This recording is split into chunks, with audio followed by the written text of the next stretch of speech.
নমস্কাৰ মই আপোনালোকক মোৰ চেনেলটোলৈ স্বাগতম জনাইছোঁ। আজি মই আপোনালোকক কি ক'ম, আপোনালোকে স্ক্ৰীন ৰেকৰ্ডিং আপোনালোকৰ মোবাইলত কেনেকৈ কৰিব। তো এয়া মই দুটা পদ্ধতিৰ জৰিয়তে দেখুৱাম। এটা হৈছে এপ্লিকেশ্যন ডাউনলোড কৰি আৰু এটা আপোনালোকৰ মোবাইলতে থকা এপ্লিকেশ্যনটোৰ জৰিয়তে। তাৰ আগতে মই এটা কথা কৈ লওঁ, মই আগতে এটা ভিডিঅ' দিছোঁ ডিলেট হোৱা ফটো কেনেকৈ ঘূৰাই আনিব পাৰি। যদি আপোনালোকে চাব বিচাৰে তেতিয়াহ'লে এই ভিডিঅ'টোৰ ডিছক্ৰিপশ্যনত লিংকটো আছে, লিংকটোত ক্লিক কৰি ভিডিঅ'টো চাব পাৰিব। তো আজি আমাৰ ভিডিঅ'টো আৰম্ভ কৰোঁ। আপোনালোকে আপোনালোকৰ মোবাইলত থকা এটা এপৰ যোগেদি স্ক্ৰীন ৰেকৰ্ড কৰিব পাৰিব। যিসকলৰ ৰিয়েলমি 5i মোবাইল আছে বিশেষকৈ তেওঁলোকৰ বাবে এই ভিডিঅ'টো। ৰিয়েলমি 5i মোবাইল থকা লোকসকলে স্ক্ৰীন ৰেকৰ্ডিং এই পদ্ধতিৰ জৰিয়তে কৰিব পাৰিব। মই আপোনালোকক দেখুৱাই আছোঁ। তো প্ৰথমতে আপোনালোকে কি কৰক, মানে কি হ'ল স্ক্ৰীন ৰেকৰ্ড এপটো আমাৰ ক'ত থাকে বহুতে বিচাৰি নাপায়, সেইকাৰণেহে মই দেখুৱাবলৈ যত্ন কৰিছোঁ। তো সেইটো বিচাৰিবলৈ আপোনালোকে কি কৰক, প্ৰথমতে এনেকৈ চাৰ্টখন আনি লওক য'ত আপোনালোকৰ mobile data, wifi, flash light ইত্যাদি থাকে। এই স্ক্ৰীনখন অনাৰ পিছত আপোনালোকে ইয়াত দেখিব পাৰিছে মোৰ এই তাৰিখটো একদম ওপৰত বাওঁপিনে তাৰিখটো আৰু সময়টো, তাৰ চিধাই সোঁপিনে কেইটামান ডট ডট আছে। এই ডট ডট কেইটাত ক্লিক কৰক।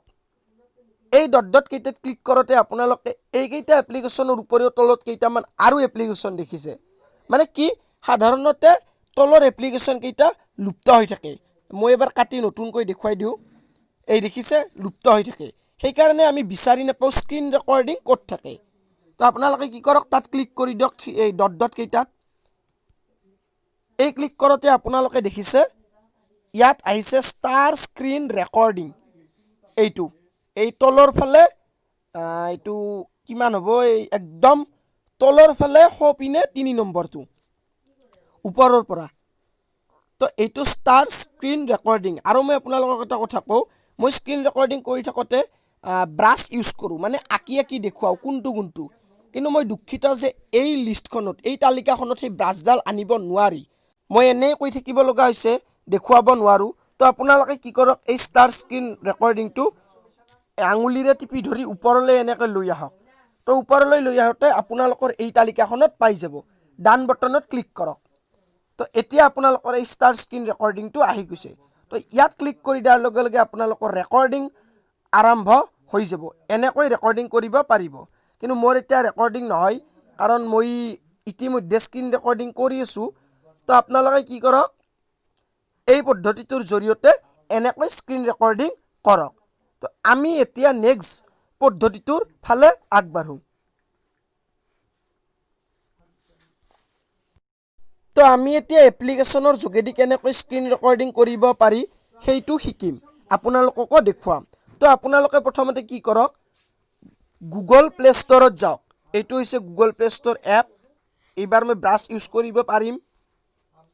ইয়াত ক্লিক কৰক আৰু ইয়াত ক্লিক কৰি দিয়াৰ লগে লগে এনেকুৱা ইণ্টাৰফেচ আহি যাব।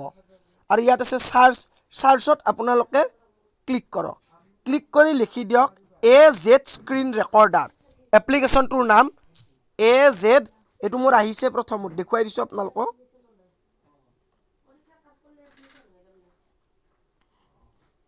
AZ স্ক্ৰীন ৰেকৰ্ডাৰ, ইয়াত ক্লিক কৰি দিয়ক। আৰু ইয়াত ক্লিক কৰি দিয়াৰ লগে লগে এইটো এপ আপোনালোকে দেখিব পাইছে, এনেকুৱা লগো এপটোৰ। এইটো এপ মই ইনষ্টল কৰি থোৱাৰ কাৰণে অপেন আহিছে। আপোনালোকে এইটো ইনষ্টল কৰি লওক। 16 না কিবা 17 MB, বেছি MB নহয়। তো মই এইটো অপেন কৰিম। তো এনেকৈ ইনষ্টল যেতিয়া হ'ব, তো আপোনালোকৰ দেখুৱাই দিছোঁ মই, এনেকৈ আহি যাব। এইটো এপ এনেকৈ আহি যাব। তো আহক এতিয়া আমি চাম এপ্লিকেশ্যনটো কেনেকৈ কাম কৰে। তো ইফালে এইটো দেখিছে AZ স্ক্ৰীন ৰেকৰ্ডাৰ এপ্লিকেশ্যন। তো আপোনালোকে কি কৰক, ইয়াত ক্লিক কৰি দিয়ক। ইয়াত ক্লিক কৰি দিলে তো এপ্লিকেশ্যনটো লগো আহিছে আৰু 3টাকৈ ইয়াত আহিছে।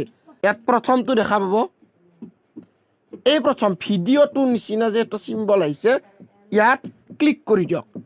আৰু ইয়াত ক্লিক কৰি দিয়াৰ লগে লগে স্ক্ৰীন ৰেকৰ্ড আৰম্ভ হৈ গৈছে। অ'কে টিপক। অ'কে টিপাৰ লগে লগে আপোনালোকে দেখিব এটা কমলা, এইটো মই দৌৰাই আছোঁ, এইটো এনেকুৱাকৈ এটা আহিব। আৰু এইটোত টিপি আপোনালোকে স্ক্ৰীন ৰেকৰ্ড অফ কৰিব পাৰিব। এইটোত টিপক। টিপি দিয়াৰ লগে লগে দেখিছে কি 3টা বস্তু দেখা পাব। এটা পজ, এটা এই মাজৰটোত ক্লিক কৰি দিয়ক আৰু মাজৰটোত ক্লিক কৰি দিয়াৰ লগে লগে আপোনালোকে এইকেইটা বস্তুটো দেখিছেয়ে কি আহিছে এইটো শ্বেয়াৰ কৰিব পাৰিব নেক্সট আছে আপোনালোকৰ ডিলিট এইটো ভাল নালাগিলে ডিলিট কৰিব পাৰিব নেক্সট আছে ইডিটটোত ক্লিক কৰি ইডিট কৰিব পাৰিব আৰু যদি একো ইচ্ছা নাই এই পুৰণ চিনটোত টিপি দিয়ক তো এতিয়া আমাৰ এই ভিডিঅ'টো সেভ হৈ গ'ল আমি এতিয়া ভিডিঅ'টো চাম তো ভিডিঅ'টো চোৱাৰ কাৰণে আমি কি কৰিম পুনৰে এজেড স্ক্ৰীন ৰেকৰ্ডাৰ এইটোত ক্লিক কৰিম ক্লিক কৰি দিয়াৰ লগে লগে এনেকুৱাকৈ ইণ্টাৰফেচ আহিছে আৰু ইয়াত আপোনালোকে এই ভিডিঅ'টো দেখিব পাৰিছে তো আপোনালোকে কি কৰক প্ৰথমতে শ্বেয়াৰ কৰিব পাৰে এইটো ক্লিক কৰি শ্বেয়াৰ নকৰিলে 3 ডটছত ক্লিক কৰক 3 ডটছ এই 3 ডটছত ক্লিক কৰি দিলোঁ ইয়াত আহিছে প্ৰথমটো ইডিট এইটো প্ৰথম ইডিট আহিছে ইডিট কৰিব পাৰিব নেক্সট দ্বিতীয়টো ডিলিটো কৰিব পাৰিব তৃতীয়টো ৰিনেম নাম চেঞ্জ কৰিব পাৰিব এইকেইটা আপোনালোকে কৰিব পাৰিব এইকেইটা মই দেখুৱাই নিদিওঁ ভিডিঅ'টো দীঘল হ'ব নেক্সট একেবাৰে শেষত আপোনালোকক আৰু এটা মই কথা জনাই দিওঁ এইটো আপোনালোকে 3 নম্বৰটো ছেটিংছৰ নিচিনা যে দেখিছে এইটো হৈছে ছেটিংছ ইয়াত ক্লিক কৰক ইয়াত আপোনালোকে ৰিজলিউশ্যন পাব ভিডিঅ'টো কি ৰিজলিউশ্যনত বনাব সেইটো পাব তাৰপিছত বিভিন্ন আছে bit rate frame rate orientation এনেকুৱাকৈ বহুত আৰু শেষৰ ফালে মই এটা ভাল বস্তু দেখুৱাই দিওঁ স্ক্ৰীনশ্বট আপোনালোকে স্ক্ৰীনশ্বট ল'ব পাৰিব বা কেমেৰাৰ জৰিয়তে আপোনালোকে নিজৰ মুখখন স্ক্ৰীন ৰেকৰ্ড কৰি থাকোঁতে আগত আনিব পাৰিব আৰু এইটো হৈছে ব্ৰাছ যিটো ব্ৰাছ মই বৰ্তমান ইউজ কৰি আছোঁ স্ক্ৰীন ৰেকৰ্ড কৰোঁতে তো গতিকে ভিডিঅ'টো মই গোটেইখিনি কথা আপোনালোকক জনালোঁ নিশ্চয় আপোনালোকে ভিডিঅ'টো চাই ভাল পালে যদি আপোনালোকে ভিডিঅ'টো চাই ভাল পাইছে তেতিয়াহ'লে ভিডিঅ'টো লাইক কৰক শ্বেয়াৰ কৰক আৰু চেনেলটো ছাবস্ক্ৰাইব কৰক আৰু যদি এই বিষয়ে কিবা সুধিব লগা থাকে মোক কমেণ্টত প্ৰশ্ন কৰক ধন্যবাদ